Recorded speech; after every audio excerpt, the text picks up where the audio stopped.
Welcome back to TechnoSearch and YouTube channel. So today we are having some news regarding AMD and Nvidia. But let's just dive straight into it. AMD Ryzen 5 5600 X3D review and is here, and it's a new mid-range gaming CPU, and it is Micro Center exclusive, but the comparison and the performance is pretty insane. As you can see, it comes from Tom's Hardware. As you can see, Ryzen 5 5600X 3 5600X3D clearly beats Ryzen 5 7600X with precision boost overdrive, and it comes close to i5 13600K. Do note this is a previous generation with just X3D on top of that, and it clearly beating this generation Ryzen 5 series, which is a pretty insane in FPS.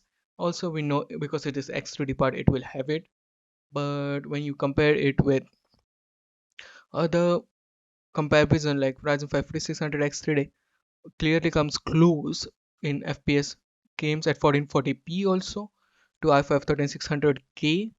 It clearly comes close, and it's a mean average of 15 games or so which they had tested. But yeah, it looks nice. Also in 1080p in some entire test suite, the average FPS is pretty insane when you compare it. And if you increase the DDR4 to 3600, it literally comes close to, like, it just 1% increase, like just a percentage of increase with just DDR4 3600 speed. But yeah, this CPU is pretty insane to look like, because it is a previous generation part with just X3D, and it is clearly destroying the i5, this current generation i5 3600 and Ryzen 5 7600 with its precision boost overdrive on. And in multi-threading performance, it lags behind, but it is to be expected because in multi-threading, Ryzen 5 7600X will be the king, and i5 13600, because this is what happens with X3D. Like, they are not that powerful in, they are powerful in gaming but not in multi-threading works, which is content creations and stuff. But yeah, it is pretty nice to see that this $229 part is pretty powerful in comparison to its counterparts, like in comparison to its new generation of graphics core CPU cores. But yeah, next up we have the AMD's Pheonix 2 GPU, which has CPU which has been pictured, and on the left it will be Pheonix 1, and in the right it will be Pheonix 2. And Pheonix 1 is the original, which it comes with 8 cores, 12 threads, and 12 CUs, while Pheonix 2 is a smaller variant which comes with 6 cores, 12 threads, and 4 CUs of RDNA 3.